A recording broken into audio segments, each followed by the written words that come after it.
some 48 hours where some developers meet and do some stuff, but they come up with real results. Next slide, please. Just a few sentences about our company. We are not in the main, or not our main business is not to have meetups like this, although we love to have meetups like this. But our main business is to build blockchain solutions. And the best known blockchain solution we have built, we have launched in May 2017 for the United Nations. And you might have read about that, you might have seen it on TV. And that is a Ethereum-based blockchain that enables Syrian refugees in a refugee camp in Jordan to shop in supermarkets, and that enables the United Nations to save a lot of money. So they saved, actually, in the first 12 months, more than $8 million just by using this blockchain solution. Next. Hello? You can skip this. That takes too long. Next, please. Okay, this is something we co-created in autumn 2018. When we realized that there are so many different blockchain conferences, blockchain events, blockchain projects that are not synchronized with each other, that take place in silos, in individual, not synchronized silos, we thought about how to synchronize these separated endeavors. And we started the European Blockchain Association. The goal of this association, which is a registered association in Munich, is really to synchronize different blockchain developments and blockchain projects. So if you're interested in that, please come to us, or please visit the website europeanblockchainassociation.org and register. Next. Okay, tonight we have, as mentioned already, 3 different talks. The first talk is by John Hearty. John Hearty is not here. John Hearty is in California. I suspect him to be in San Francisco, San Mateo, or somewhere else, somewhere in that direction. And he's the business development lead of a company named Origin Protocol. And Origin Protocol, which has received a huge funding at the end of last year, they are in the business of creating a decentralized marketplace. And we have asked John to explain what his company does, not because we think that it's a good idea to have him marketing his company, but if we ask ourselves about the social impact of blockchain, how to earn money and how to behave with a blockchain service or with a decentralized way to earn your living is quite an important question. So that will be the first talk. Second talk will be by Pablo Velasco. Pablo Velasco is a scholar, a Spanish, obviously Spanish scholar, but he is based in Denmark, in Aarhus University, and his research is focused on the social impact of blockchain. So not especially, as I mentioned in the very first minutes, not especially on the technological aspects, but more on the social aspects. And then we will have at least somebody here in the room presenting something, and that will be Anna Laura. Anna Laura, please give us a wink. That is Anna Laura over there. And Rebecca, who has multi-purpose work to do tonight. So she is responsible a little bit for the technology here, and she will give this talk together with Anna Laura. And they will present a very, very interesting thing that is a governance model for a decentralized system. So we all know governance models of centralized systems, like the US government, the German government, the Chinese government, but we do not have much experience with decentralized governments. And what that means, we will hear in this talk. Next, please. This will be our next meetup. So if you do not know yet what to do, on March 19, I hope there's no Champions League match there, then we can offer you something quite interesting. We will try to answer the question, does blockchain come with privacy by design? Or does blockchain offer privacy? Because this is a very interesting question. Beside those scalability and energy consumption aspects, the privacy aspect is the third most important aspect of blockchains. 19 March. Okay, so that should be it from my side. If you have any questions, if you want to start work at Datarella, if you want to become a member of the European Blockchain Association, you can speak to me, you can visit our websites, and now I would pass over to John, if that's possible. Thank you very much so far.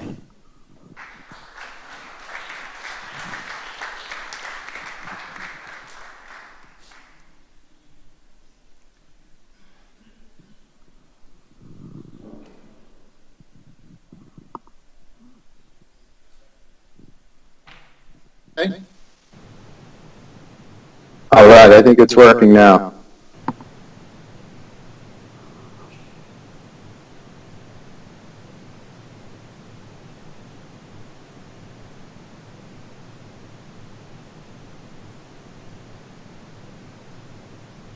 Okay, just making sure you guys can hear me okay.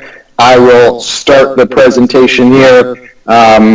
I can't see anybody while I'm presenting, so if you want to give me some sort of audible signal if there are any issues, that would be great.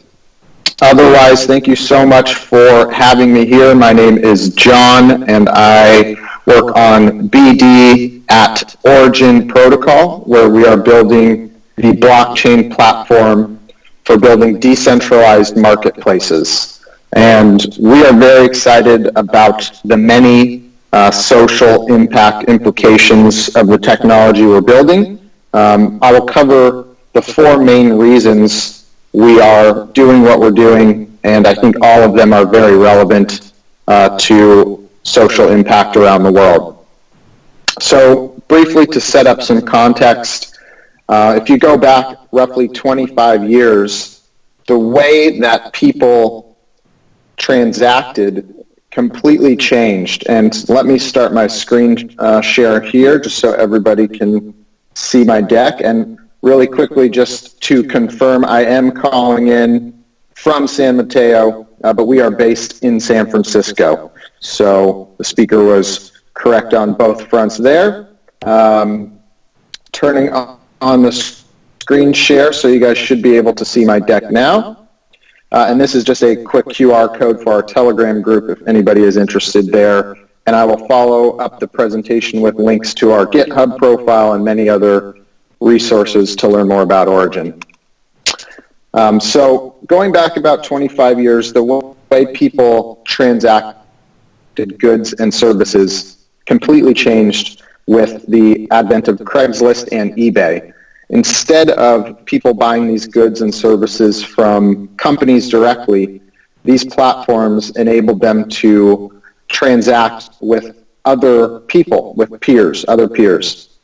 And since then, many marketplaces have sprung up that work in a similar fashion. Most notably, in the last decade or so, Airbnb and Uber have certainly changed the way people use and share assets. But although these are described as peer-to-peer, the truth is that they are not. There is a large company sitting in the middle of all of these transactions, hoarding and siloing all of the data away, and they use this data to monetize. So they're not interested in sharing it outside of the network if they can avoid it.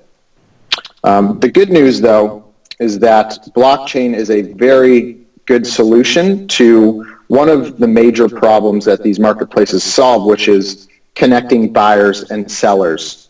So we're really excited about being able to do this without the need for an intermediary. And there are 4 major reasons that we think are very important to our mission to enabling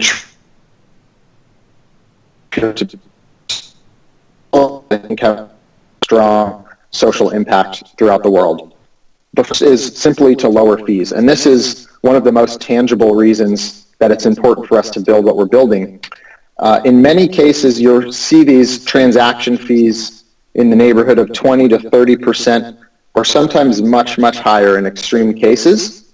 And we're excited that this technology can actually help remove these transaction fees entirely in many cases, if not reduce them drastically. Most of the time, these transaction fees, again, are just justified by simply matching a buyer and a seller together. But if you can remove the need for that intermediary, you can put these transaction fees back in the hands of both the buyers and the sellers, which can be very powerful, especially when you're dealing with entrepreneurs throughout the world who, don't have, they're not making tons and tons of money. They're not venture-backed companies. So this 20 to 30% can make a very material impact on their lives. The second reason, which is also categorized as a financial incentive, is to redistribute value more fairly throughout these networks. So we like to ask ourselves, what is the first Uber driver doing today? He or she is probably still driving for Uber, but unfortunately probably making even less money than they were day one, despite the fact that they had a huge impact on the initial success of Uber itself. So while the founders and the investors and the early employees are all making tons and tons of money as the company grows, the first drivers, the first participants in these networks are not benefiting from this upside. And so we're really excited about the crypto economic incentives that can be provided by a blockchain-powered marketplace that will allow the value of these networks to be distributed more fairly across the early users of the platform so that they can also benefit from the growth and the health of the network overall. Third, which is certainly important to many markets throughout the world, is to promote free and open commerce. A lot of these marketplaces are actually not even available in many markets throughout the world. They're either completely banned or heavily regulated. In San Francisco, the city of San Francisco went after Airbnb and were able to remove 50% of the listings in one single day because they said that they did not comply with local regulation.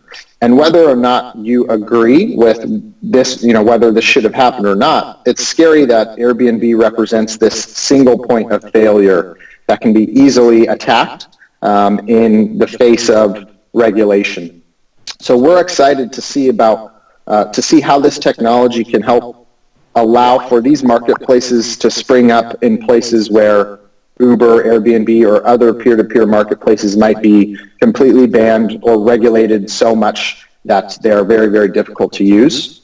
And we think this can help spread, banned goods and services across the world. Some places ban, certain books or certain access to information. And we think it's really important that this isn't regulated on the technology layer. Of course, governments and users are going to be responsible for complying with their own laws, etc. But from a technology perspective, we think it's very important in the long term that we allow for free and open commerce, which the blockchain is perfectly suited for. And the last major reason, which is a little bit long term, but perhaps the most important, especially when it comes to social impact, is to serve the unbanked. There are billions of users across the world that do not have access to these networks and marketplaces simply because they do not have a credit card or a bank account that is required to use these marketplaces. What they do have, however, is access to cheap smartphones, Android phones that are becoming ubiquitous, and these smartphones will have access to cryptocurrencies through wallets over time, more and more. And so we think it's very likely that many of these unbanked will actually be able to leapfrog the traditional financial system entirely and have some of their first online transactions with these peer-to-peer networks happen on a blockchain-powered and cryptocurrency-powered network.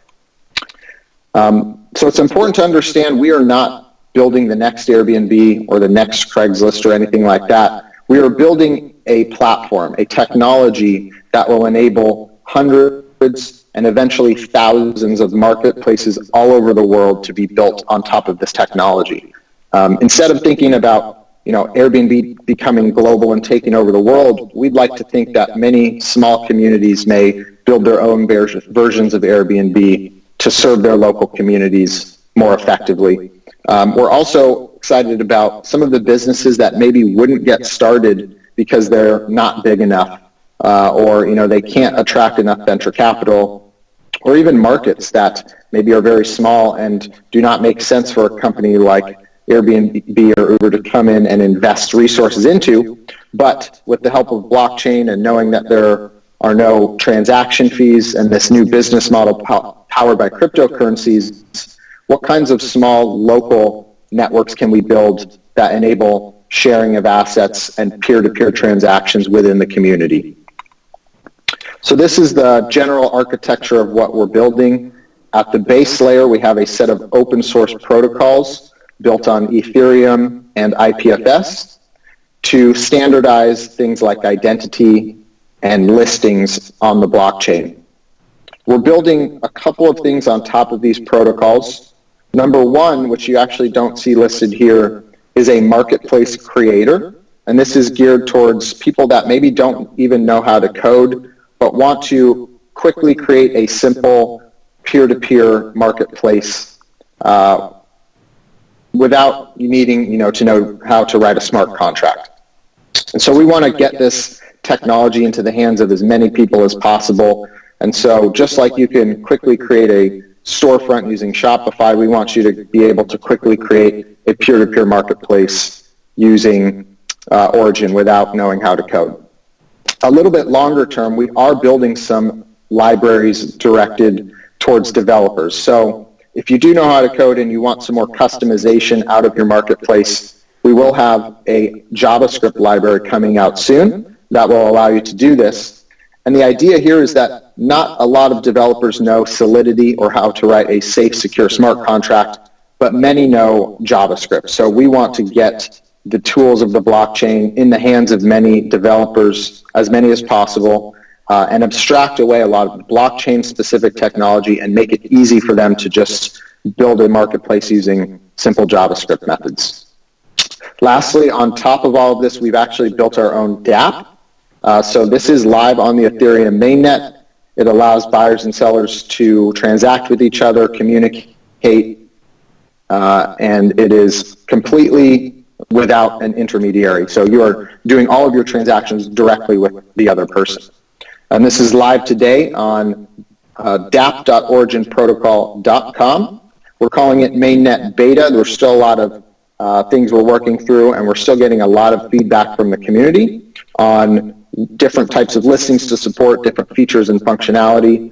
But a lot of changes are happening every day, so definitely encourage everybody to take a look, create a listing, and see what's on there. So briefly going to go through a few key components of what we're building. One is identity. This is perhaps the most important piece of what we are building, because if you can solve identity, you can solve many other important problems within marketplaces like reputation, dispute resolution, etc. So we are going about this in as open of a way as possible. We are a 100% open source project, so we wanted to go about our identity solution in the same way. We've done quite a bit of work on one of the open standards called ERC 725, and we've also recently released a different approach to identity using IPFS that makes it much more cost effective and much cheaper to deploy an identity smart contract through our system. But the general idea here is that you are associating a number of things with your Ethereum wallet address, including claims you make about yourself, such as your name, your bio, your picture, and additionally some third-party attestations. So we can essentially associate your Ethereum wallet address with things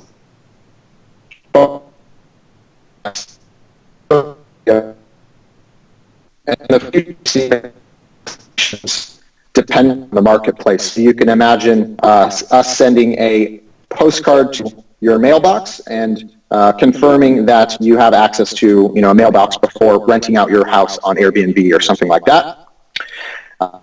We today are serving as this third party that processes these attestations, but we do so with open source code, and we envision that in the future there will be many other third-party services providing these attestations as well.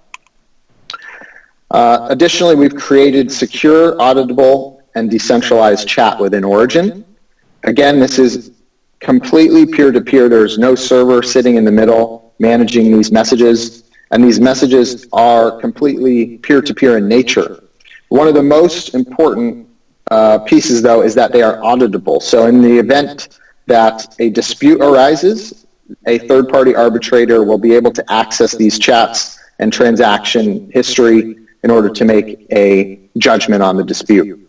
We built this on IPFS PubSub and OrbitDB, and again, it's all open source. I'll provide the GitHub link for you guys to take a look there as well, but we encourage any other project who's interested in this to collaborate, to use it for what you're building, and give us some feedback. We also just released a mobile application that will allow you to sign transactions and receive notifications.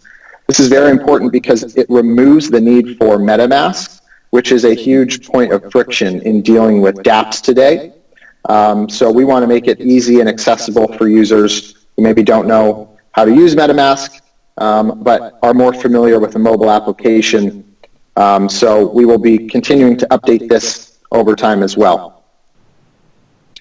And lastly, we're working on something called sponsored gas. This has actually been worked on by many projects. It's also referred to as meta transactions. But essentially, this will allow marketplace operators to pay for gas on behalf of the users. So if you can imagine, I buy something on a decentralized marketplace and I want to leave a review, I probably don't want to pay gas fees to leave that review. So we want to give our marketplace operators an option to cover that fee on behalf of the user, which will make it much easier for users to be onboarded onto these new networks. We are also working on some mechanisms using the Origin token to incentivize these types of reviews and actions that will help benefit the health and growth of the network long term. So this is the Origin team. I'll just briefly cover some important people here, namely Yupan. He is featured in the middle next to the person in the white shirt, who's our co-founder, Matt. Yupan is the one in glasses wearing sandals. The reason I mention him is he is the co-founder of PayPal, one of the original 6 members there, and he was also the first employee of YouTube. And he is obviously not here for to chase an ICO or anything like that. He is here because he is super excited about what these decentralized marketplaces can mean for the world at large. He's here because he's excited about the technology, and he knows that if we can make this work, it can have an impact on millions and literally billions of people. So this is not, the Origin team is not a bunch of people who have never built or shipped code before. This is a team of people who have shipped products to hundreds of millions of people in the past from companies like PayPal, YouTube, Google, etc. And I think it's validation that some of the best talent from the Web 2.0 world is coming to the blockchain and building some of these new applications and some of the new infrastructure that will power these world-changing social technologies. We've raised money from tons and tons of investors from all over the world, founders, funds, projects that are working on blockchain initiatives, and it was really important to us to raise from a wide range of people geographically, because we understand that this technology will impact communities throughout the world, and we want to make sure we have boots on the ground and representatives from markets all over the world to help us help us drive our product decisions. We've already signed up actually now 50 plus partners to build on Origin Protocol, and again, these are verticals that span very wide. So education marketplaces, home services, freelancers, home sharing, car sharing, etc. We're really excited to see the different types of peer-to-peer marketplaces that will be built. And again, it's all open source. I encourage you to check out our GitHub. I can provide some links for that in the future, but we'd love any feedback we can get. So if you're a developer, of course, we'd love you to contribute to the code base. We've actually hired many, I think our last 4 full-time engineering hires all started as free open source contributors. So that's where we pull a lot of our talent from. If you're a marketplace operator or know of any marketplace businesses that are interested in building a decentralized version of their marketplace, we'd love to be in touch with them. And if you're at all interested in joining our community, we have people that help in a number of ways, from organizing meetups just like this to translating our DApp to other languages. We'd love your feedback and love to hear from you. So to do that, we'd love you to join the discussion across a number of our channels. Of course, visit our website, originprotocol.com. Our Telegram and our Discord is actually where we do all of our communication and collaboration out in the open. We also have a weekly public engineering call that we can that you're more than welcome to join. And of course, check out our code on GitHub. We also do a ton of writing on Medium. Pretty much everybody from the company is producing content, sometimes on technology, sometimes on community. So take a look there to see what we've built. And that should do it. That is the end of my presentation. I really appreciate it and hope everybody could hear me okay. If you guys have any questions or anything like that, let me know. But happy to answer any questions. Thank you. Thank you very much, John. I think he needs to take applause first.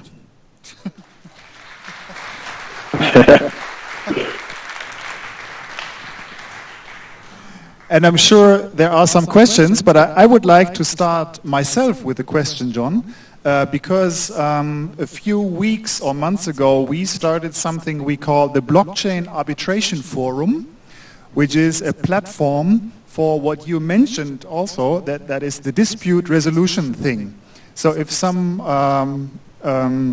parties do not agree with each other upon a certain trade or so, they have to find an arbitrator, for example, who helps to solve or to resolve the dispute. So could you please elaborate a little bit on how disputes will be resolved on Origin Protocol marketplaces? Yes. So today, we basically, Origin will serve as this third-party arbitrator. It is a very basic solution in the short term. It is also an admittedly centralized solution. The idea here with dispute resolution, and this applies to many other aspects like reputation, escrow, etc., is that we want it to be modular. So although today we are serving as this smart default, which is centralized in nature, the idea is that, number one, marketplaces will be able to choose who serves as their third-party arbitrator. So they can choose Origin in the beginning, they can serve themselves as the third-party arbitrator, or they could plug in another smart contract or another third-party provider. So to your point, we're definitely keeping an eye out for a decentralized system that can serve for this dispute resolution scenario. Claros is one that comes to mind. I think there's a lot of projects working on it. I think it's too early to pick a winner, but again, we want to build this platform to be modular so that people can make the decision themselves. So not only the marketplaces, but even the users potentially can, agree to a third-party dispute resolution provider before entering into a transaction. Okay, thank you very much. So I think it would be a very good idea that we discuss that a little bit more in detail with our blockchain arbitration forum then. So Absolutely. I saw someone with a question. If you use the mic. Hello, can you hear me? Hello? Hello? Can you hear me? Yes. Okay, good, thank you. So firstly, congratulations for the great work that you are doing. So yeah, heartiest congratulations for that. So my question is how much your project is also kind of compliant with the GDPR policies, or are you at least thinking on those terms? Yep. Definitely comes to mind as we're making decisions about our identity solution. The short answer is the approach that we are taking is that we are not writing any user data to the blockchain, and instead we are giving the user, the ability to write their own data to the blockchain if they so choose. So from that perspective, we're not writing any data, we're not storing any data, and from that perspective, we shouldn't, kind of be involved in the process. That being said, in the very brief screenshot I showed you about our identity solution, right now it doesn't actually publish, the phone number or email address, for example, to the blockchain. It's basically just a checkbox that, they have a phone number or an email that has been verified by us in this case. But you can imagine this obviously being very configurable so that they can choose, which data they are comfortable sharing, which data they are comfortable writing to the blockchain, etc.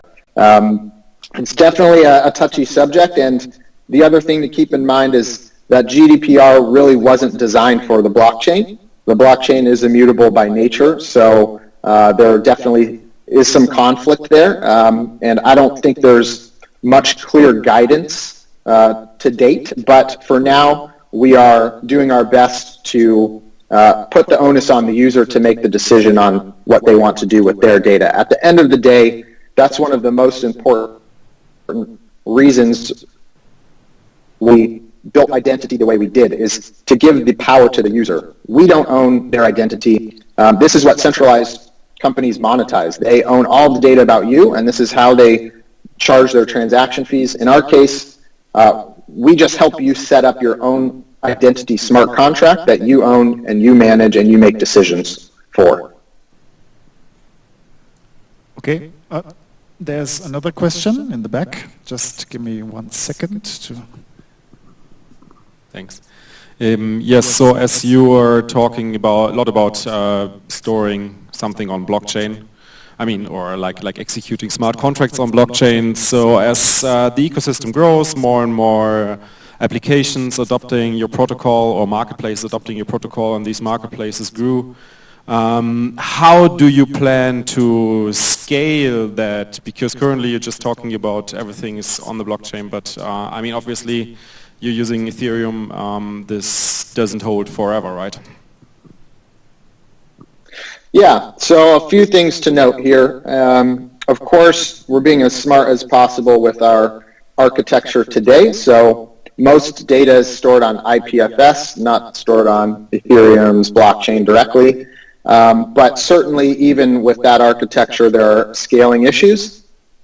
So the first thing I would say is we're very aware, just like the Ethereum community is, of the challenges with scaling. We're confident that there are enough smart people working on scaling solutions that, at least in the long term, we should see some major improvements.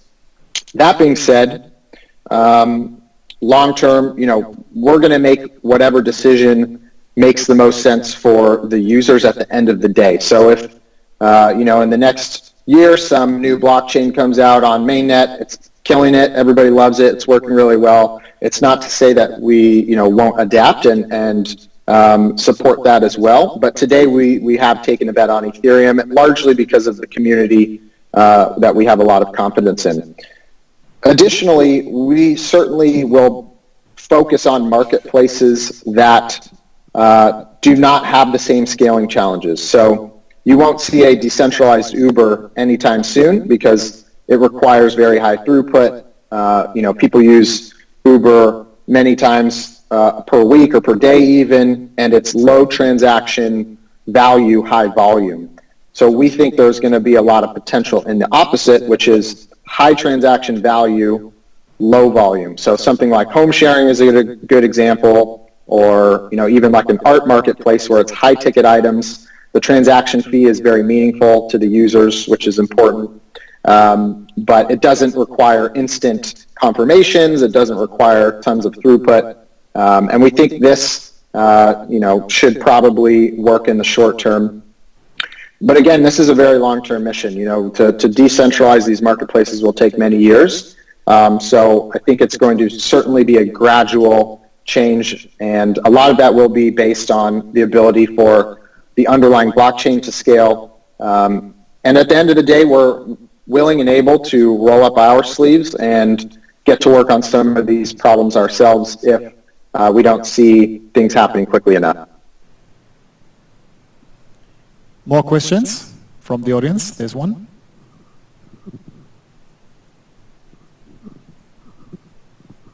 Yeah, I'm Alexander. I have a question regarding, you've shown a lot of partnerships you have. So what can we expect for use cases solving or using your protocol? So can you give some examples what is possible when using your technology, which are currently in development? Yeah, so definitely it's very early in development. A lot of these partners, frankly, had signed up mostly just with the intention of building on Origin before we actually even had anything launched. So definitely want to be upfront about that.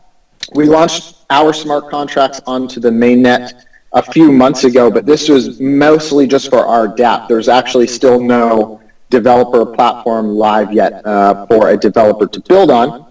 That being said, a few of our partners put the cart in front of the horse a little bit and forked our dApp, which we love to see. The earliest use cases we expect would be digital assets first, so things that don't have a lot of offline components. So NFTs are certainly something we're thinking about. There's a lot of other players in that space, but digital assets in general, I think, will probably be seen in the short term. And then additionally, I would add to that, home sharing is actually something we're keeping a close eye on for a number of reasons. We like to think about, which marketplaces will benefit the most from those four, what we call the 4 whys, the 4 main reasons we're doing what we're doing. And so you want to find marketplaces with high transaction fees that are heavily regulated or banned in a lot of cases. And we think home sharing fits a lot of these very well. So that being said, I think we're going to see in the short term sharing economy marketplaces that have high transaction values and low transaction volume.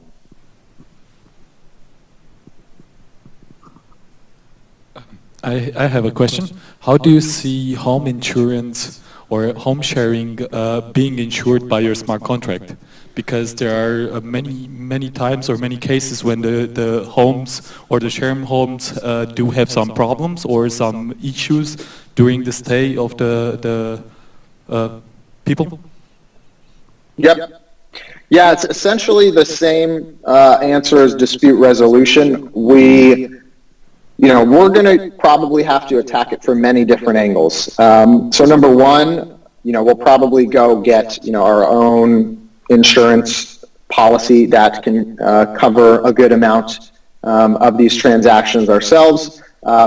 We also, will use a portion of our reserves potentially for this type of use case. We will also, talk to traditional insurance providers who can potentially provide this for the marketplaces as well. And lastly, we will certainly keep an eye out for any decentralized solutions to this problem as well.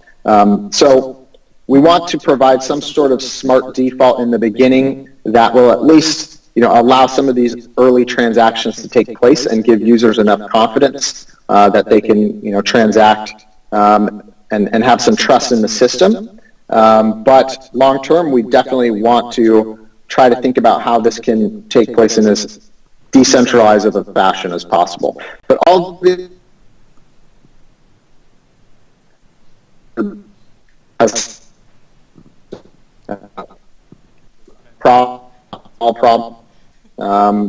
we're taking them one at a time, but we want to make sure to be modular and give optionality to the users and to the marketplace creators. Are there more questions for John? If not, I would have a last one maybe. John, how long does it take me, let's assume I have no technological knowledge at all, to start a marketplace on Origin? Well, thank you to the marketplace creator that we've just released. It will literally take a matter of 1 minute. Keeping in mind that this is an MVP, essentially. It is the most basic version of this marketplace creator that we have released, and there will be many updates, but literally it's a form that you would fill out. You can upload your logo, you can change your color scheme, and do a couple of small configurations, and you will have a live marketplace DApp on either an Origin subdomain, or we will support you having your own custom domain as well in the near future. And again, we'll have many updates coming to this marketplace creator to make it more configurable, especially as we talk to some of our early partners and figure out what they need out of it. But this is designed to be very quick and very simple. And then in the longer term, once our JavaScript library is released, that's when you'll be able to dig deeper and make some customizations, assuming you know a little bit of JavaScript. Okay, thank you. So we have a very last question. Hi, so because I'm curious, what do you expect, how hands-on do you have to be when it comes to establishing marketplaces? Because when I found the next Uber or Airbnb, I know what my incentive or upside is if I succeed. I assume you have some crypto-economic incentives for founders, but still competing with established marketplaces or building a new one is a lot of work, takes a lot of time and effort. So who is going to do it, and how hands-on will you be? It's a great question. So a few different things to touch on here. Number one, as far as competing with an Airbnb or an Uber, it's certainly going to be very difficult to do it heads-on. So we think it's going to make a lot more sense to try to compete where they cannot compete. Where is Airbnb or Uber banned or heavily regulated? This may be a place where an entrepreneur will find early success. Additionally, we are working on some token incentive structures that will incentivize marketplace operators with Origin tokens for participating in these networks and bringing early users to these marketplaces. Additionally, we certainly are willing to be as hands-on as we need to be. We understand that we will only be successful if the marketplace operators are successful. So we are certainly going to be investing some resources early on into helping solve some of these user experience problems, solving the marketplace liquidity problems. It's certainly a tough problem to solve, this chicken and egg problem of a new marketplace. So we are prepared to roll up our sleeves and do whatever we need to do to make our marketplace creators successful. Lastly, I would say that our identity solution This is a big part of it. So just like you see network effects within a social network like Facebook, we're excited about shared network effects. So let's say I get onboarded on a decentralized home sharing platform that's built on Origin, and I use the identity system to sign up. This identity is now portable across all Origin-powered marketplaces. So this should make it much easier for marketplace operators to acquire new users and onboard new users, since they will already have this pool of users to pull from. And you don't need to, as a user, you don't need to go sign up individually for all of these different systems. So we think that will have a big impact on helping this chicken and egg problem early on for some of these systems. Pablo, did you have a question? Yeah, can you hear me? Let me activate my microphone. Yep, I can hear you. Sorry to extend this. Thank you for your talk. So I was really interested in the part when you talk about serving the unbanked, and that's something that didn't come up again. So I was wondering if is there some kind of a strategy to approach these kind of communities that are that we denominate unbanked, or is just assumed that people in this situation, for whatever reason, will just get closer to the technology and appropriate it? Or is it part of the last question that it's like it's expected that these sharing networks will eventually integrate these communities? Yeah, it's a good question. This is one of the biggest drivers of what we're doing. Again, it is certainly longer term. I personally don't expect people to just start using these things. I think it's very important for us to connect with these local communities, connect with these users, and understand where the rubber hits the road. What are the very specific problems we can help solve? So we are very actively thinking right now about what are some of these early marketplaces we should invest in, and we should possibly even launch ourselves. And so part of this process is really understanding these users and understanding what can we build that will help them in the short term with an immediate pain point, with immediate need. I think it's very easy for a lot of these projects to just assume that if we build it, they will come, and I don't think that's a very good strategy at all. From a technology standpoint, we're certainly making sure that our application and infrastructure works on as many mobile platforms as possible. So that's an important part of the technology strategy, making sure we work on these cheap Android phones, making sure that we are staying close with all of the companies in this space, from Coinbase's Toshi to all the different wallets. There's a lot of players in the space, so we want to make sure we're compatible. But to answer your question, I think it's going to take a lot of boots on the ground, take a lot of talking to users to understand what is an early marketplace we can build for the unbanked so that they can start using this today. Because in theory, there's not a lot keeping us from being able to get this launched in the short term. So the sooner we can talk to these people and understand their pain points, the better. Thank you very much, John. And again, a big applause, please, for him. Thank you, everyone.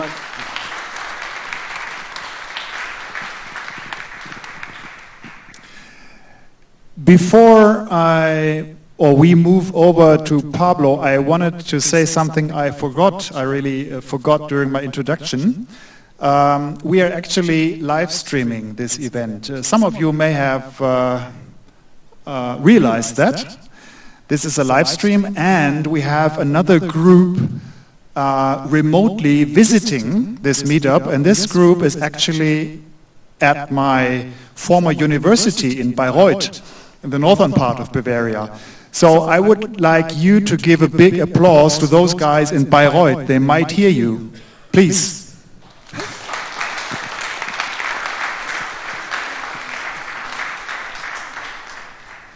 I'm not sure whether if they would give us an applause, we would hear them, so I won't ask for that.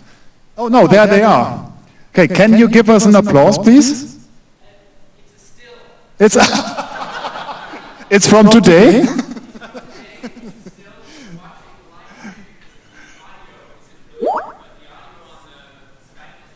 Okay, so we imagine a cheering crowd in Bayreuth right now. Okay, thank you very much, Bayreuth. Okay, Pablo, you already started your part of the discussion, and I would like to pass over to you to tell us a little bit about your work at the Aarhus University. And we see a lot of notes in your back. So that is where you... Oh, yeah. That is your extended memory, I assume. And perhaps you give us a little insight in your work and how that plays along with the social impact of blockchain. Yes, thank you. Actually, I have really bad memory, so it's very useful just to use materials to kind of come up with the strategies to not forget and be organized. So first of all, I'm assuming that you can hear me okay. Yes. Let me share my screen just to... all right, I think it's working. So I won't be seeing you because I want to put it in full screen, but if there is any kind of issue, please let me know by chat. So first of all, thank you for the invitation. It's really interesting because I work in an academic environment to actually have a conversation with people that has a more hands-on. Okay, the live stream that has a more hands-on work on these technologies. It's a bit unfair only because I don't have either beer or pizza with me.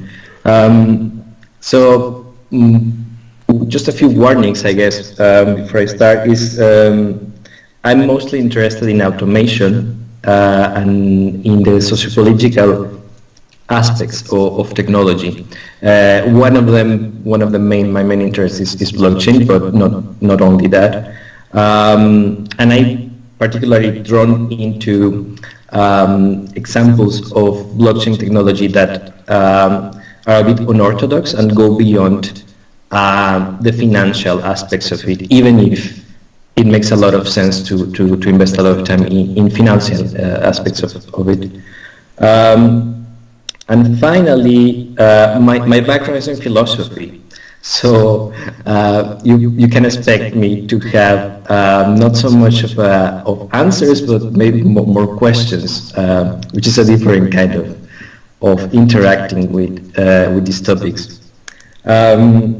So just to situate the kind of space where I work, mostly these kind of topics are within a field called social and technology studies, or software studies, more specifically, which is a field that looks at the political, the social aspects of technology, like the reception of the users, for example, but also how development of science and technology happens and is configured by micropolitics. So, for example, how developers interact with each other and how that social relationship modifies the outcome of certain technologies, right? So it jumps out a bit of the objectivity side of it and goes into the social part that creates this illusion of full objectivity. And an important work on this, or a good example of this, is by this thinker called Liebenstund, that talks about the inherent politics that technology can have in its design. So not only that technology can be used politically, like a political tool in whichever way, but also that some politics are kind of built into the design of certain technologies. In this case, he talks about, and it's a paper from the 80s, and he talks about these bridges in Long Island that were designed by Robert Moses, an architect, to be really short. And what Wiener argues is that this idea was based on the intention of the architect or the designer to not allow public transport to pass through these bridges, and then have some sort of a secure zone for the people that can actually afford cars, right? So there is a intrinsic inherent politic in a technology, in this case a very simple old technology like a bridge, right? It's alleged, it's arguable if that was the actual intention or not, but that sets up the environment to asking these kinds of questions. And I try to do the same a bit with blockchain, and it's been a while since I was working on this. So I was looking at what kind of technologies started to develop that and ended up conflating in the first blockchain, which is Bitcoin, no? Which was the main example at the very beginning of blockchain, right? And part of this tracing goes back to this confrontation of this appropriation of cryptographic technologies that happens in the second part of the last century, and an appropriation of cryptography that became a bit political, which started to appear in the 90s as actual manifestos of declaring spaces of technology that were outside of a traditional view of the government, and the independence to actually, as individuals and as users, to create these spaces. No, and the internet was, of course, the main cyber space that will embody these kind of ideas. All of these technologies kind of merge together in a list of attempts to create some sort of payment system or decentralized electronic money. There's a list, you can see a list of projects that failed for different reasons, and eventually the creation of Bitcoin, based heavily on these previous attempts. And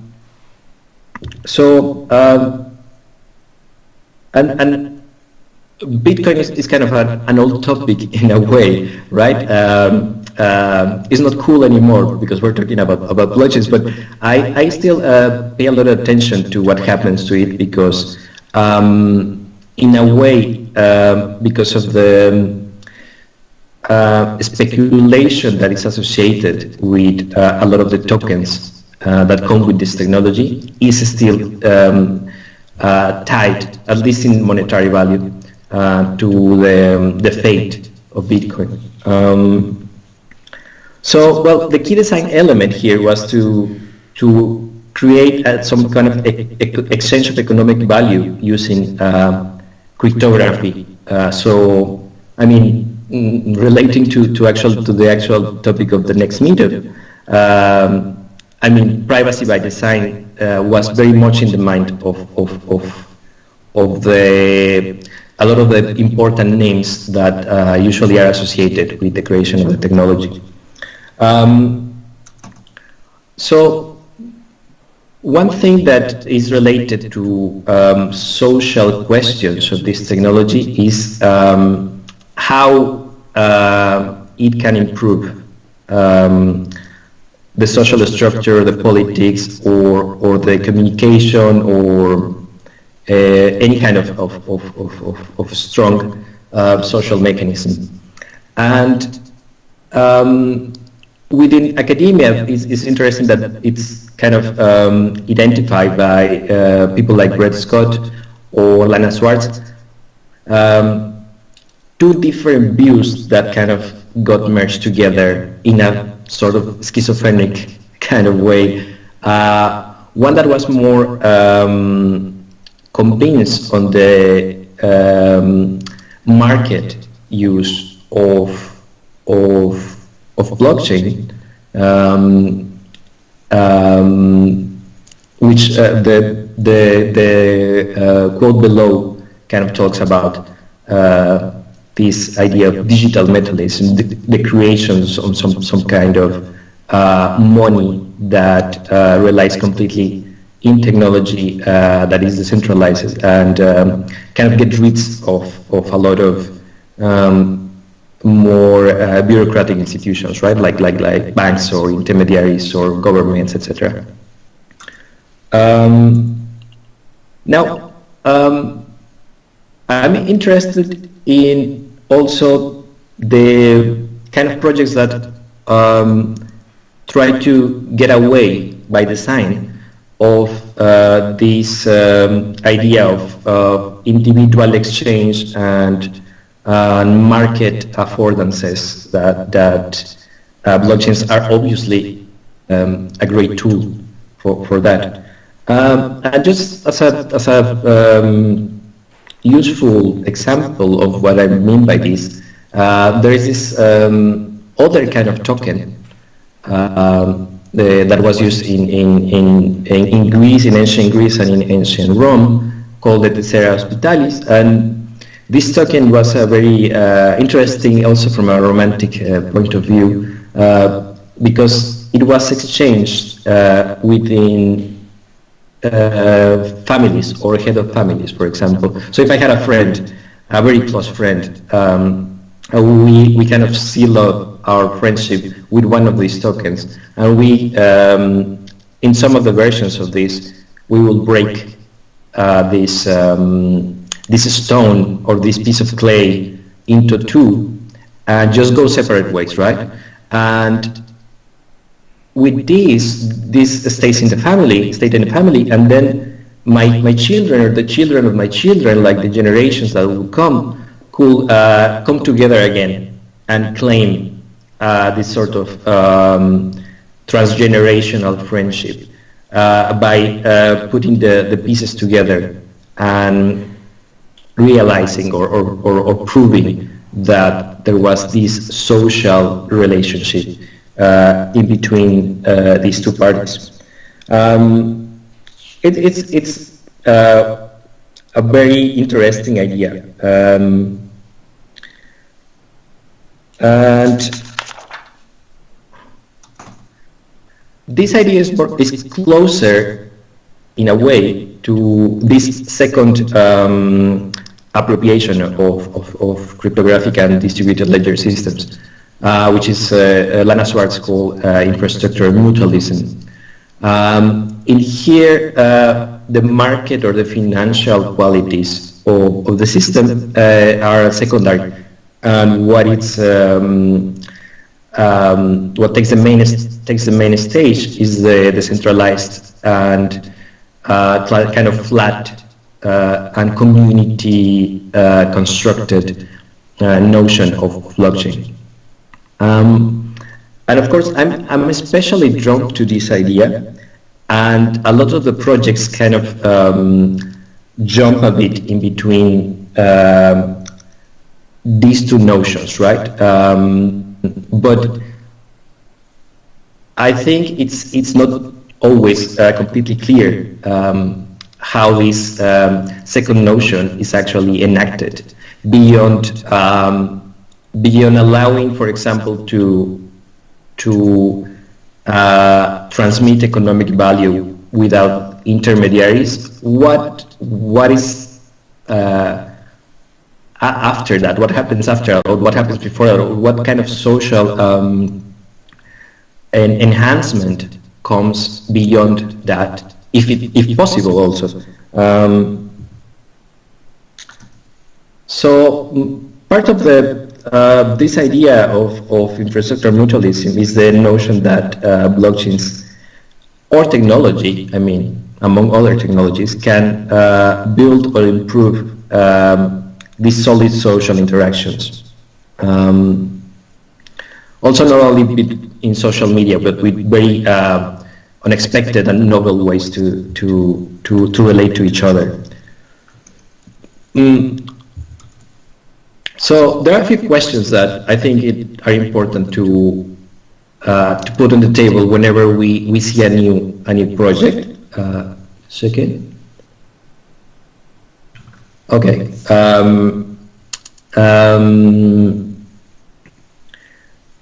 And I don't see these questions usually put in the table whenever I see a new project. No, I always see that decentralization is a big part of it. The word peer constantly comes, but it's not always defined what is a peer in this scenario, for example, right? In many cases, we're talking about the infrastructure of the system, and in this case, the peers or the people that actually is sharing the data, the information within that is exchanged, is not always like the final user in a way, but it can be the network of machines or miners, if we can call it that way, that is maintaining the decentralized and network structure of the system. So I guess it will be interesting also to always try to think like which kind of relationships exist between these peers that didn't exist before, for example, right? Or how they got stronger because in correlation with using these new projects. So yeah, decentralization becomes kind of a magic word, and part of my questions is like to tear it apart a bit. So for example, I mean, if we think about Facebook, which is a very complicated system, especially in the last years, and I think the problem is less about with it is less about its centralization, which is a big issue, obviously, because it's the biggest monopoly of data in history. But I think the issues that have come in the last years are less related with how it is centralized and more related to how this system is designed as a social network based on data collection and advertising, which is a completely separate problem and seems to be causing more problems, more issues than the fact that it's actually centralized.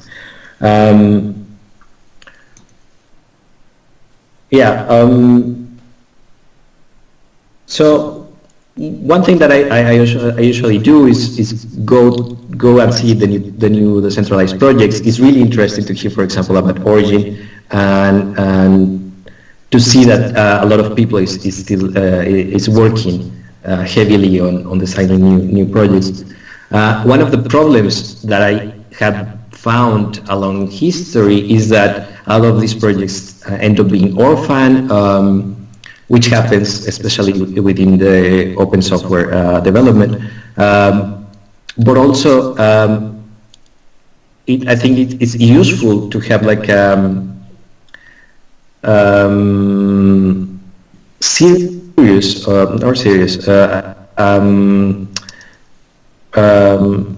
rational maybe or real vision of the actual landscape and the actual ecosystem of the projects. So I mean, I usually come back and see the numbers, see how they are going. And for example, the State of the Apps website, which collects decentralized projects based on blockchain, lists more than 2,000 projects. But if you go and see that the data, you can see that only like 20% of it has actual development activity. So what I'm saying is it's really easy to go with the hype of the moment, which happened with cryptocurrencies a few years ago, for example, and lose track of the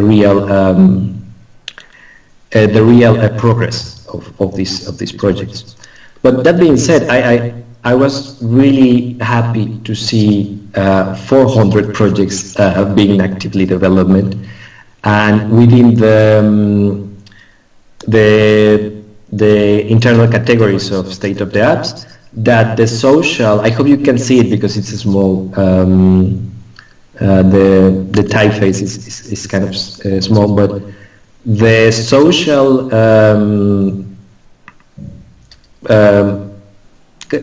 category in this list is one of the big ones. And it seems almost as big as finance, right? Which points to a very interesting moment on how these projects are looking to other than just exchange of assets.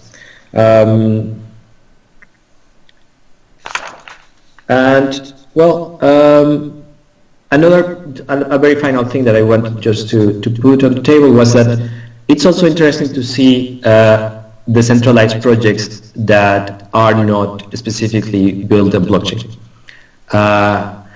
Because projects like Scuttlebot or that project, which are decentralized protocols, have very interesting affordances and very interesting problems also when you compare them to dApps based on blockchain like Ethereum. So for example, we were talking about one of the questions for John was about the scaling issues and the storage, and both Scuttlebot and that will face that problem if they gain some kind of momentum, right? They're less reliable, less secure, but the positive, very interesting side of them is that they are not directly dependent of a speculative token, which I think is something that can be dangerous within blockchain technology, especially if you're trying to build projects that are not financially based and are not do not intend to be related with speculation. And finally, the one in the right, it's more of a more extended project of creating a more from the ground cooperatives, which then are provided with some decentralized technology, and in many cases blockchain based, but it's not creating the technology first, but creating the social arrangements first, and then implementing the technology over it, which is also a very interesting approach. I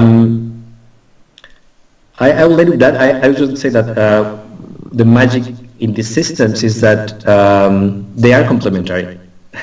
In a way, I don't think that we need to choose within one type of project.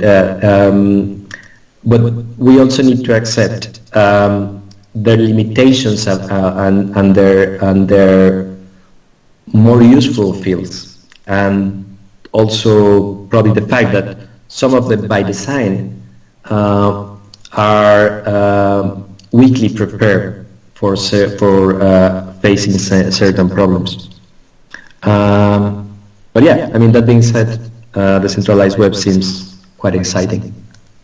And I will end with that. I hope I'm not talking just by myself here. We hear you. Okay.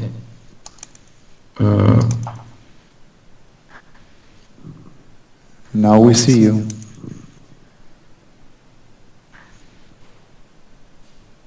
Yeah.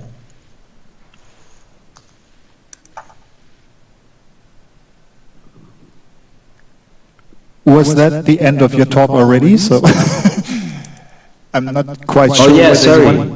Sorry. Yeah, So thank you very much for your talk, and a big applause for Pablo as well.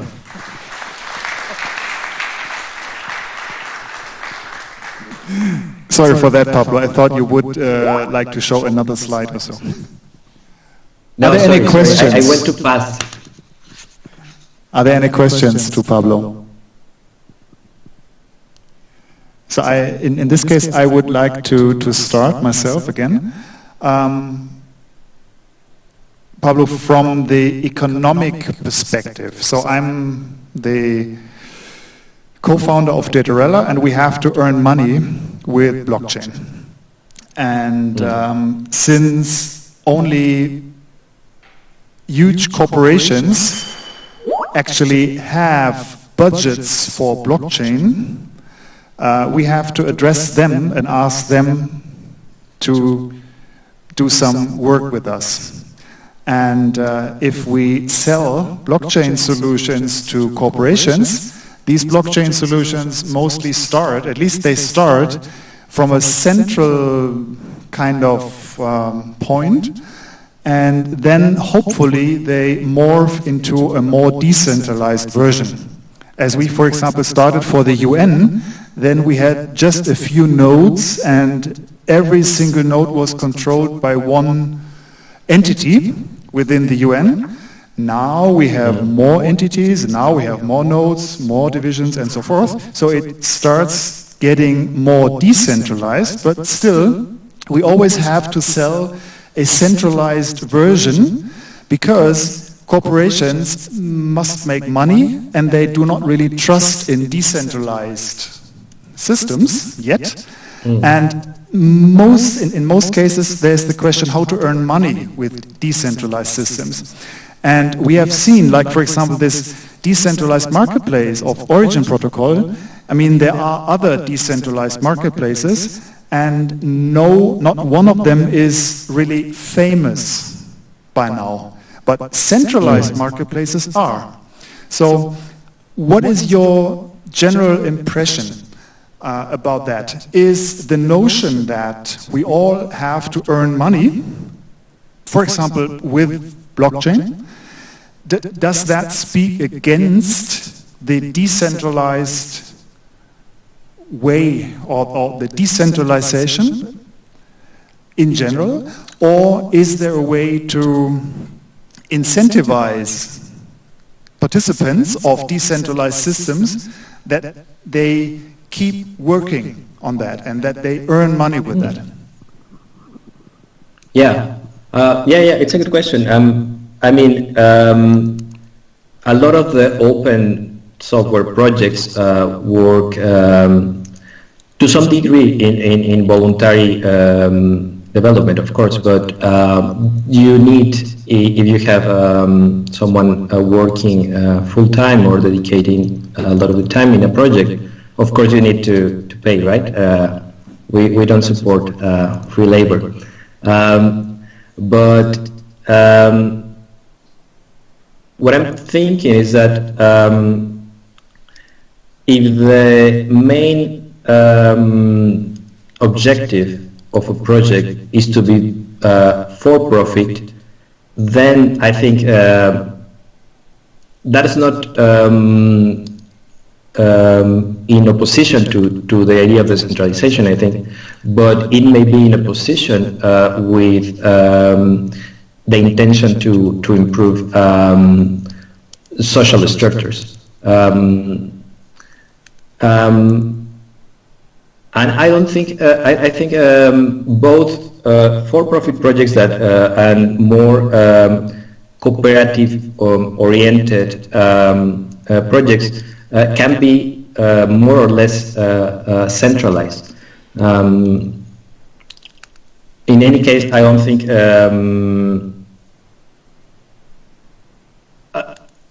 my answer will be like, I don't think decentralization by itself brings a better social structure, which is something that sometimes is heard or implied in some projects, and it also becomes like a sort of a holy grail of the discourse. As an example, the EOS project, which had a lot of hype in the last years, had some controversy lately because they took a decision within the protocol that was enacted instead of consensus, and when part of the community mentioned that that was against the idea of decentralization, EOS answered that that decentralization wasn't the main objective of the project. So I think that is an interesting example because the word itself, it's used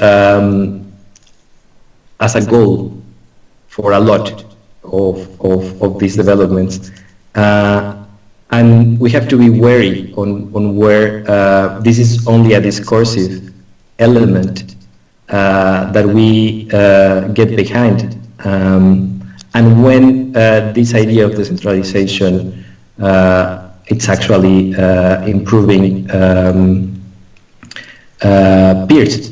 peer relationship and not creating a different kind of middleman also. Thank you. Are there questions from the audience?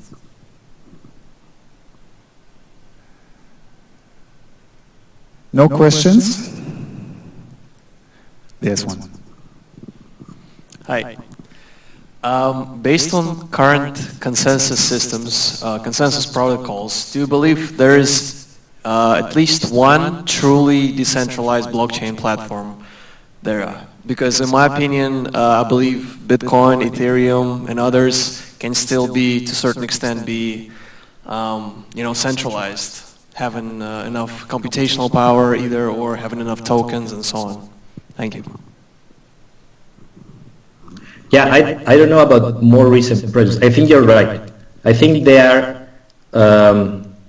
It's a kind of a gradual thing. I don't think. I think this idea of perfect decentralization it's a bit odd because I mean in the case of Bitcoin, which it's a big case and it's still kind of developing, it's still forking.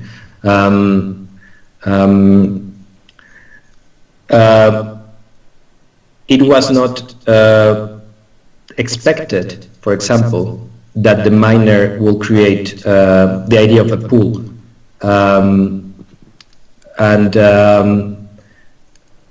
that changed the first idea that will be more of sort of individual peers, and it created this new layer, this new technical layer of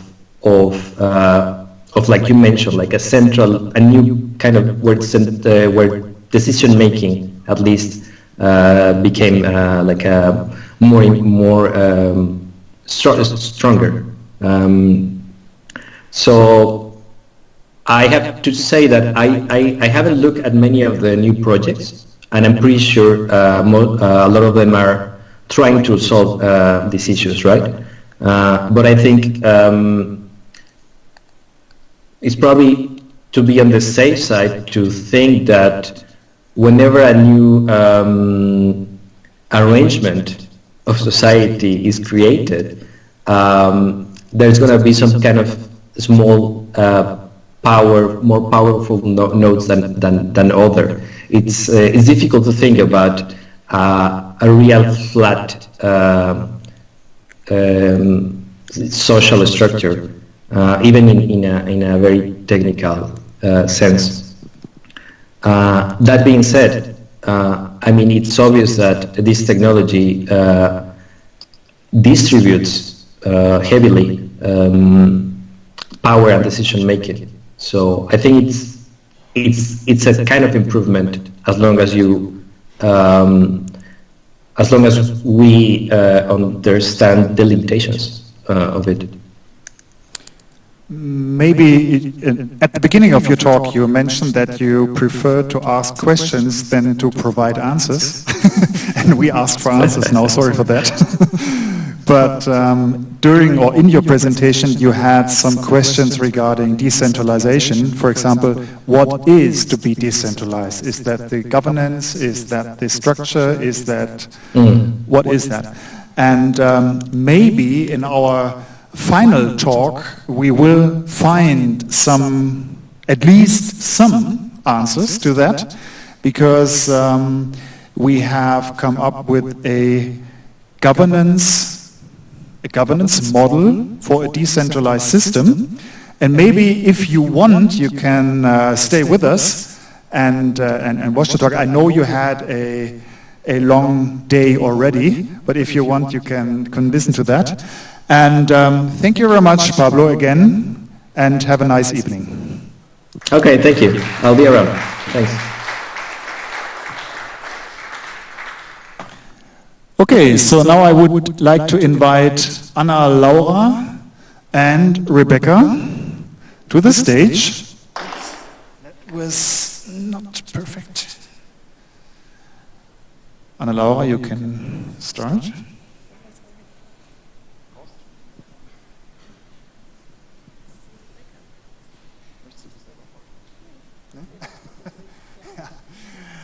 Okay, so a very short introduction from my side. That is Anna Laura. Anna Laura helped us very, very much in November, December 2018 to build and to create this governance structure for the European Blockchain Association, together with Rebecca and Martin. And we are not just trying to implement this governance structure with the European Blockchain Association, but we actually try to persuade huge corporations to use that kind of governance structure for their new projects. So that would be a very interesting live test. But now we'll let you introduce yourself and introduce the governance structure. Thank you.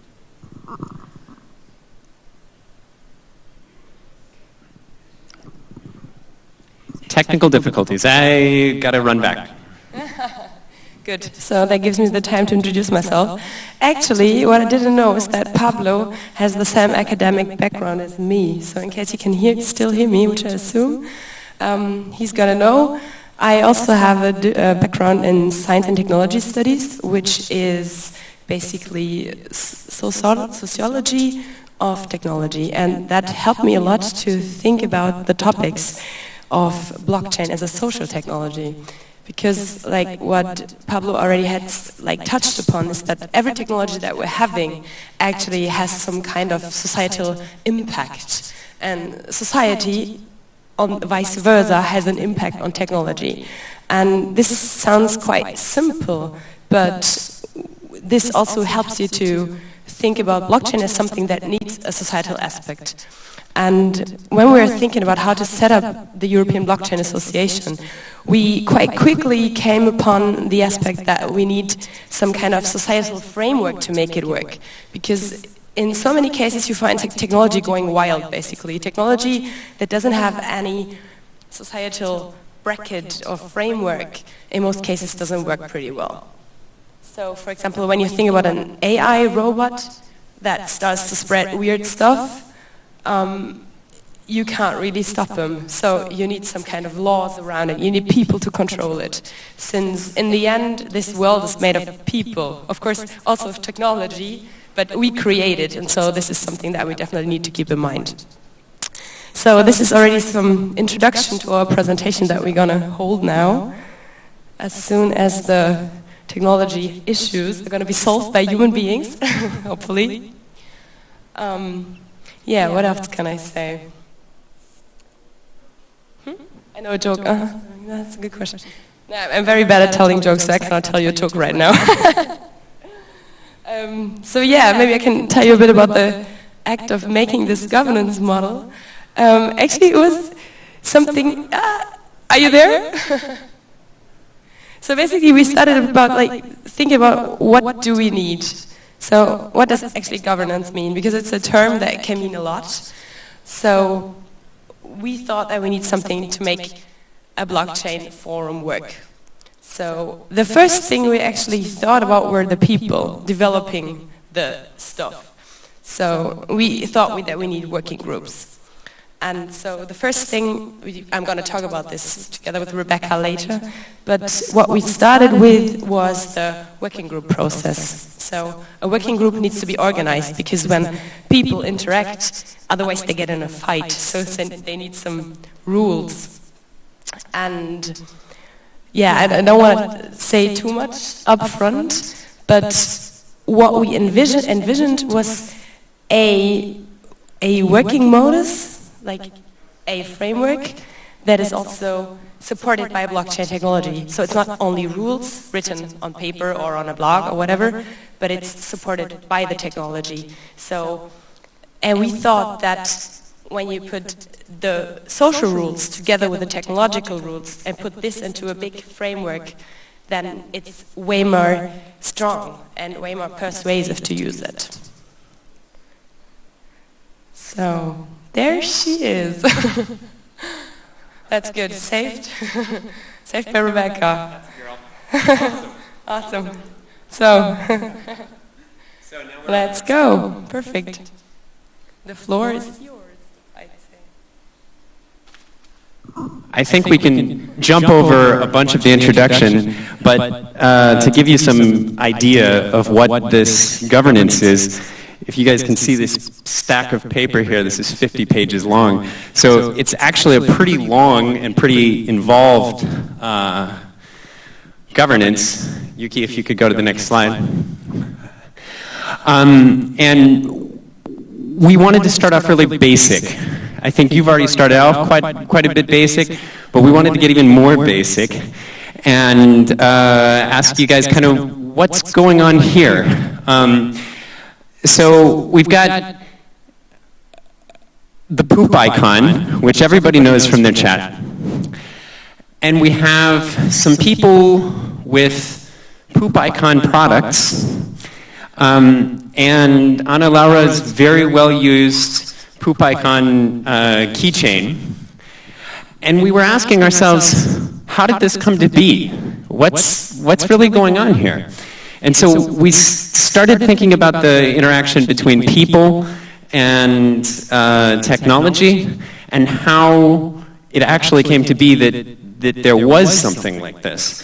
And so the story behind it is that the Unicode Foundation is the one that manages which icons are able to come onto your phone and which you see in your keyboard. And actually, it was Google who was looking for some new cool icons and did some polls in Japan. I think it was in about 1995.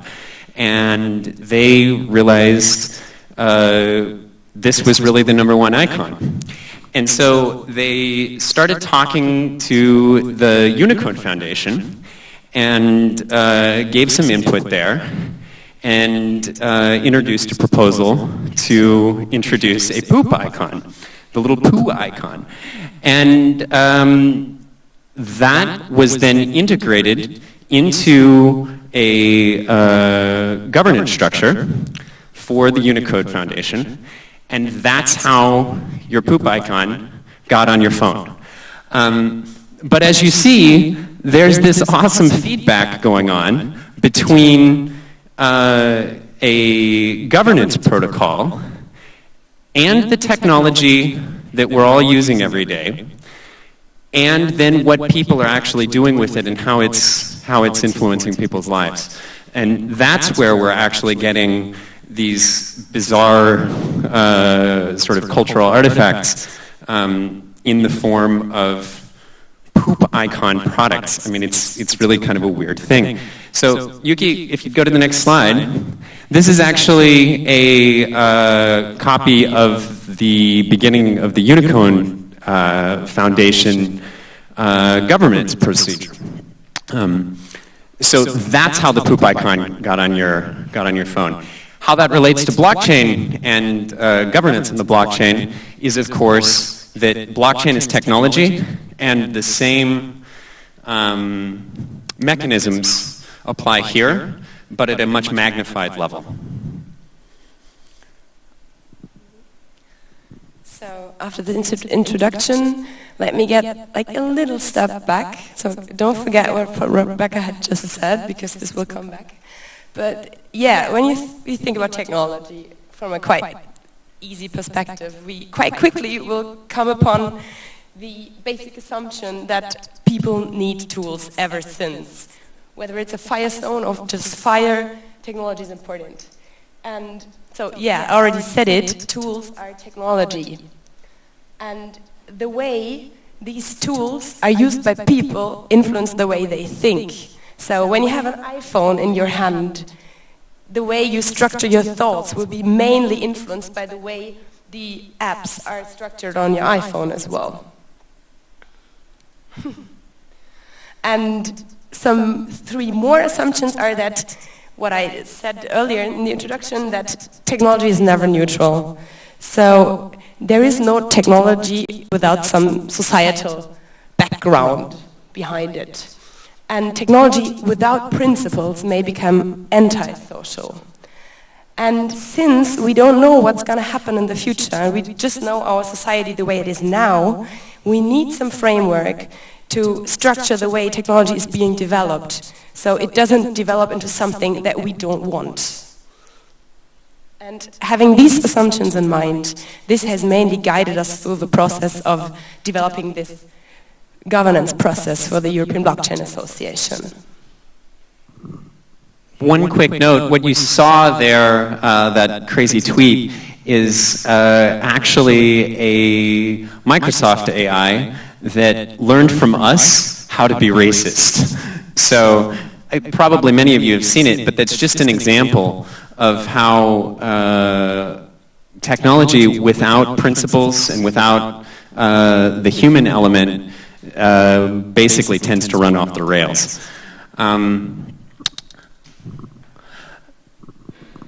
So yeah, what is governance? I already said it up front, it's a very vague term, it can mean everything and nothing. But when you think about Martin Luther, it's, yeah, in that sense, at that time, governance was basically a way to manage social interaction. It was writing down some principles, and then you have to follow them. But we take this notion of governance a bit into another direction, because we think that in our case, governance needs to be something that allows humans to solve both technical and social problems, and this is new by using technology as well. So it's not only us, the social intertwinement, entangle, whatever, but it's technology as such, so in our case blockchain, that can help us organize a governance structure. So what we've got here is actually a little bit more clear demonstration of this governance paradigm, let's say. The people feed information into the governance structures. So it's people that decide on the principles, it's people that decide on the rules, and however those things are actually mirrored in our world. That could be on paper, like I've got here, but it could also be via blockchain protocol or via voting protocol. Those people, in this case, the members of the European Blockchain Association, write that governance, and that then produces effects that are actually implemented in technology, and that would be, for instance, a voting protocol, or in the wider blockchain arena, consensus protocol. But also potentially the upgrade protocols for a blockchain. And we'll get to that a little bit later. That technology, in turn, is something that we all use, much like the poop icon, and that feeds back into our development as humans and the development of our culture. So it's a continual circle, And governance is always sort of this, let's say, a filter that is organic and changes over time based on the inputs of the humans and based on the effects, the feedback effects of the technology that they're building through decisions that they're making in the governance. This is an example that I think is near and dear to many hearts, probably. How many people out here have Ether? And how many people have Classic? Okay. And how did you guys get Classic? Did you buy Classic? Okay. So there's a few that bought. Did a few of you get in the fork? Okay. So for those of you that don't know, the basic story here is that there was this decentralized application called the DAO, and they attempted to have a completely decentralized application that basically didn't involve anything that was off-chain, and there was a bug. And a whole bunch of Ether went someplace that it shouldn't have. And there was a conflict in the community. And how we ended up with classic Ethereum and Ethereum is the Ethereum mainnet, is that the governance model basically failed. We weren't able to decide what was important to the network. Was it important to have a rollback where those transactions that shouldn't have occurred in the DAO were rolled back and didn't happen? We forgot about them? Or was it important to say, hey, code is law, and what's in the code base, even if it's crap, even if it harms people, we let it go through. And so we ended up with two different streams of Ethereum due to a governance failure. That's, of course, evolved since then. And I think with the upcoming Constantinople fork, we're seeing that Ethereum does have some pretty good governance structures in place with the Ethereum improvement proposals and the decision-making processes that are occurring there. But that's one instance in which this just didn't work. We also have, of course, Bitcoin and Bitcoin Cash. I'll ask the same question again. Who has Bitcoin and Bitcoin Cash? Did you guys get it in the fork? Yeah? So this was a different issue. This wasn't a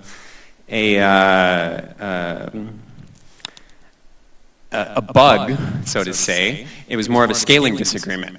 So the block size in Bitcoin is limited, and the Bitcoin Cash people wanted to have lower transactions costs and a higher block size so that they could get more transactions through.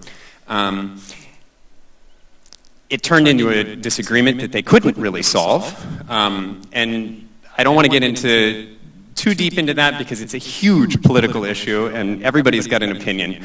But the fact is there was a fork, there was a split between the networks because again there wasn't a good governance model in place. What we see here is actually it's a great illustration of the Bitcoin governance model that does exist. From Buck Purley, great blog post if you all want to look it up. And what basically failed there was this judiciary part. So between the miners and the nodes, there wasn't a way to make the decision about how to upgrade the network and the network split. So we, at the European Blockchain Association, have a bit of a different take on this. We think that code isn't law. Very strongly we think that code isn't law. We think that people should be in the loop. We think that decentralized organizations need to be grounded in in the governmental and existing structures that we have in our societies, or else they don't work. It's not a one-to-one logical conclusion, by the way, between the examples that I just had and this hypothesis, but that's definitely our hypothesis.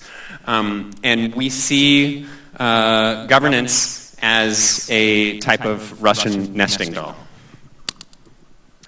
Yeah, so as I said earlier, of course, when you build up a governance system, you cannot start with something very, very in detail. At first, we thought about the working group, so we thought about the people. But then we kind of realized, okay, we need to start with the more basic stuff. We need to start with the overall rules. So at first, since the European Blockchain Association is founded in Germany under German law as an eingetragener Verein, of course we need to start from this, because this already gives you some kind of very basic but very important structure. For example, that you need some kind of Vorstand who is in charge of some stuff. Bank accounts, for example.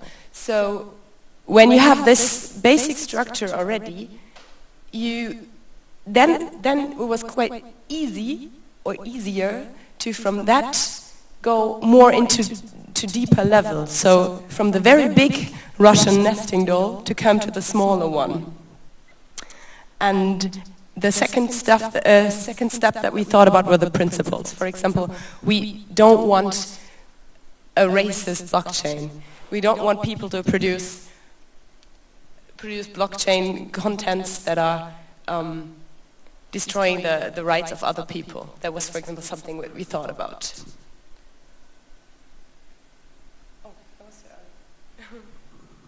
Too early.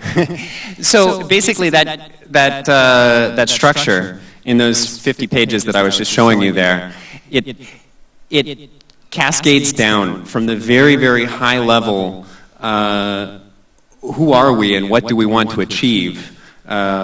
Do we want to allow slavery? Do we want discrimination? Do we want child labor? These kinds of things to develop as a result of our activities. And those answers are clearly no. And then cascading from that, you've got rules and principles for ethical conduct. Those are at a more concrete level. And cascading down from that, you've got something like membership rules and a protocol for how you can become a member of the network and what those members have as far as rights and responsibilities. Going to the rights and responsibilities, then it cascades down further into intellectual property rights, into the procedures of the individual working groups, how organizations can work within that structure, how individuals can work within that structure, and also which, how we can make that actually decentralized in the sense that we say it's a semi-decentralized autonomous organization, and that means that for some things, like for instance a Meetup, or I want to throw a shout out to the Center for Decentralization in the House, an upcoming blockchain resource here in Munich. Those things can be formed very easily and very quickly with a simple charter request that basically just calls that organization into existence. A larger organization like a working group, which might include, for instance, a bunch of different corporations, needs a more detailed structure for how they're actually going to do their work. And those things are cascaded one after the other from the level of principles down to questions about how do I make a GitHub commit and how do I get access to my organization and my team. So that's pretty much where we're standing right now. The next step is to bring that into on-chain voting. So we need to actually do the code for it now. And we're working on that and investigating that. And we're super excited to hear your inputs and hear your questions about it.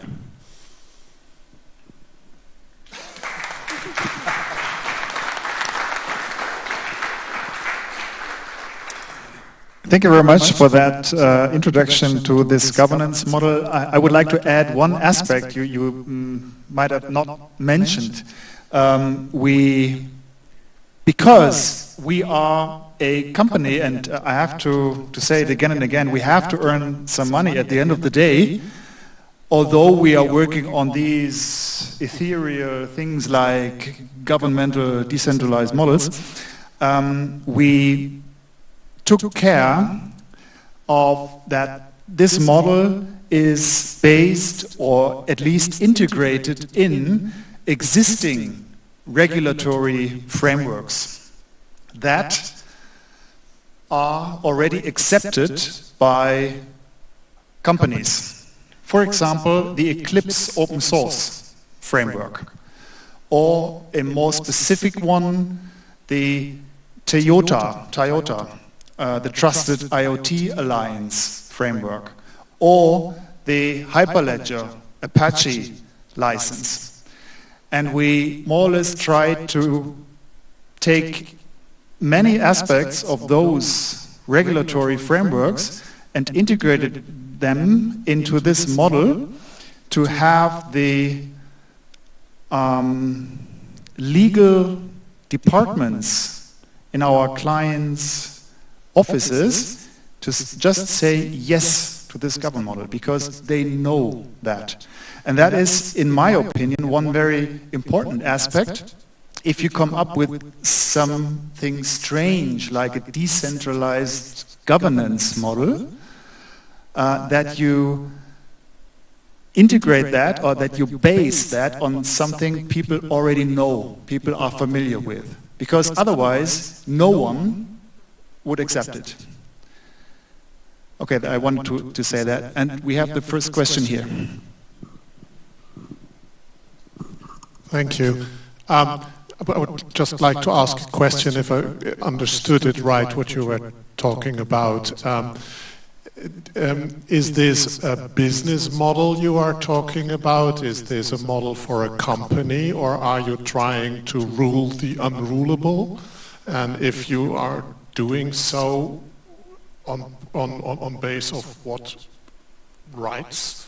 And because you were talking that you don't want to have slavery. Well, yes, I'm with you on that. Perfect. But how about pornography, for example? Who cuts the line where you are saying this is something we accept and this is something we do not accept? What rules are you taking for that? So that, I was just asking if I understood you right.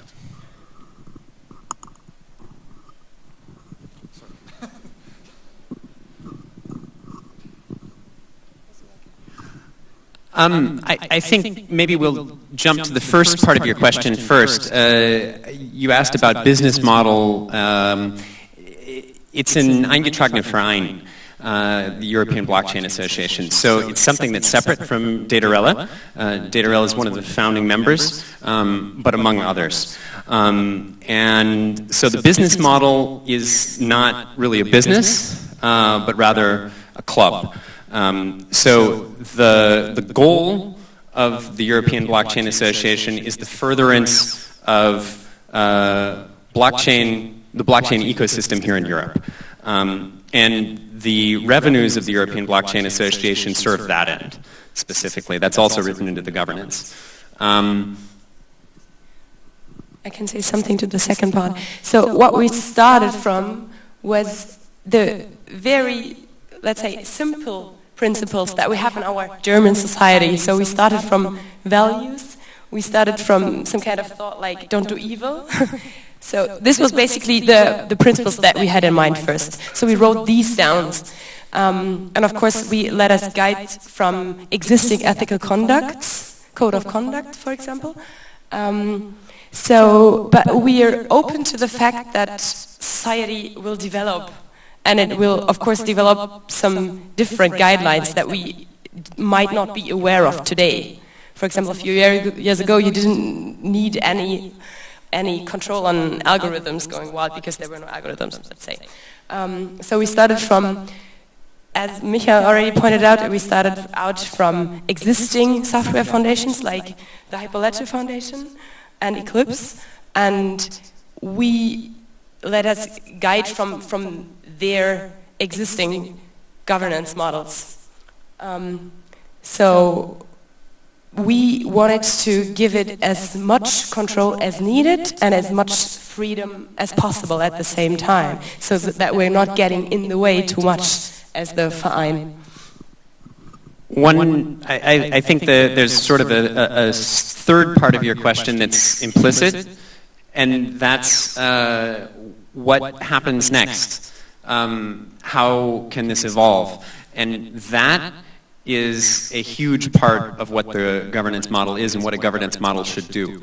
In our view, a governance model needs to solve problems that we don't know about yet. So it's a really difficult thing. But that means that it needs to be flexible, it needs to have feedback mechanisms, it needs to have something that maybe looks like a judiciary to deal with disputes. In our case, that's the Blockchain Arbitration Forum, independent arbitration for solving disputes. So it's a system that once you start it, it keeps running and keeps developing on its own.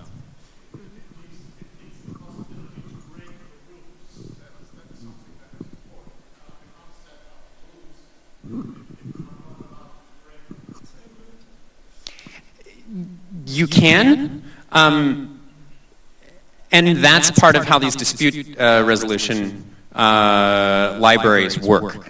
So if rules are broken, members can make an appeal to an independent arbitrator who then decides on the case, and that feeds back precedents into the model.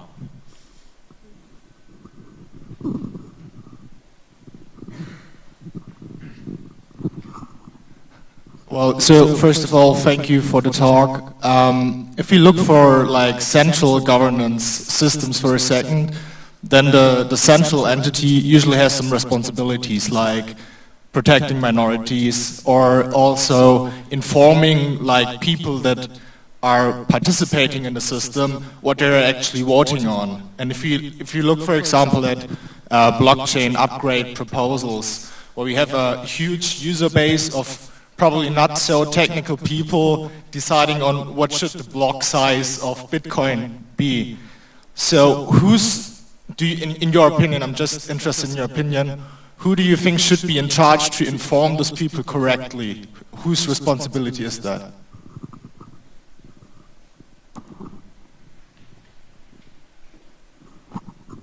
That's an excellent question, and I think it's sort of one of the things that we don't have worked out fully. It's a fundamental problem of democracy. As you guys can see in my home country, I think in the United States is a great example of what happens when the information that people are getting is maybe not on the level of policy analysis, which we'd like to have.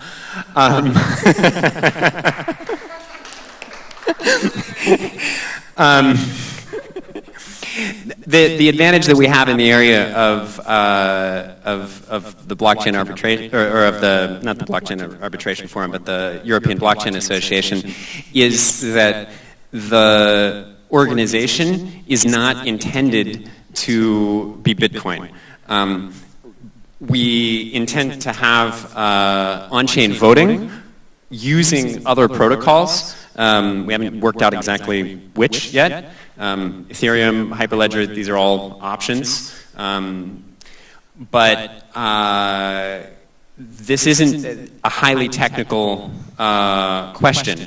It's more about people working together to advance specific parts of the technology that already exist. So we're not talking about trying to govern a fully decentralized blockchain. and besides the question regarding technology, it is a question of scope. So what was not the intent of this governance model is to reinvent governance itself in general. That was not the scope. The scope was to come up with a model for a decentralized system to decide upon things. And we chose the European Blockchain Association, which is a rather limited scope because there are people interested in blockchain and they have to decide on things related to blockchain. They do not typically decide upon death penalty also. And that is, I think, the most important aspect of that. We have a very limited scope here, but you have to start somewhere. Other questions? Florian. That wasn't fair. No questions? Okay. Really? There's one.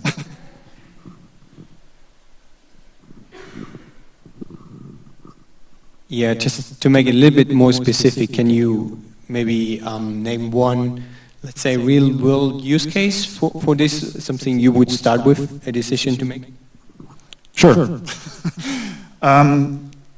So the first thing we will do with the blockchain, with the European Blockchain Association, is that we will start working groups per topic. And we already have 2 working groups. One working group is based in Barcelona. It's the working group Smart Cities. The topic itself is more or less described with smart cities. So how can we use blockchain within the realm of smart cities? And then we will, or this group will propose, let's say, proof of concepts or projects which first will need some money, some budget, and they will ask, this group will ask the European Blockchain Association for this money. The European Blockchain Association itself will have some money paid by its members, and this money could be distributed to this working group in order to finance these projects. That would be one typical decision-making process.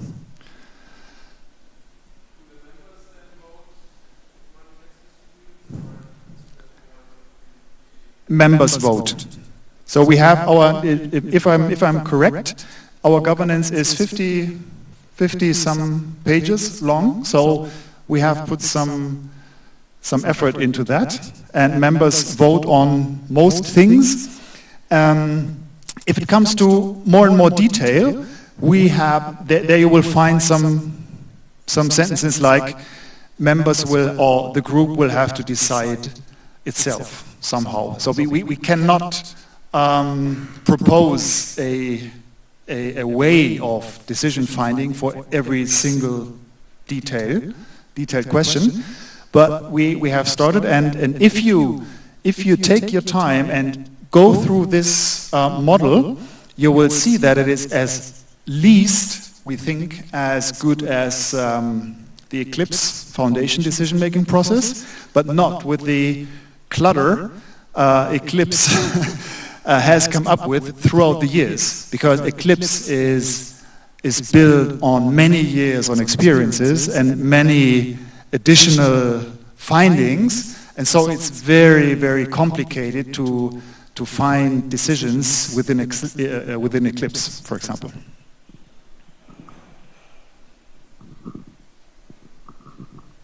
Sorry, it's me again. Could you give me an example of the members that are giving some of the funding? We started to ask for real paid membership in the first week or on the second week of January. So we came up with this model at the end of December. And we started with asking for money in the second week of January, and we have two companies, two big and well-known brands who told me on the phone that they will add funding to that, but I don't have a written agreement yet. So we are in the process, and we think that we will find enough corporations or institutions for a significant funding, and we do not think that we will ask individuals for 500 euros here, 250 euros there, but we will ask corporations for bigger budgets, and that most individuals will become members for free by just adding their efforts, their work resource to the European Blockchain Association. More questions? Okay, if not, then thank you very much again for this talk.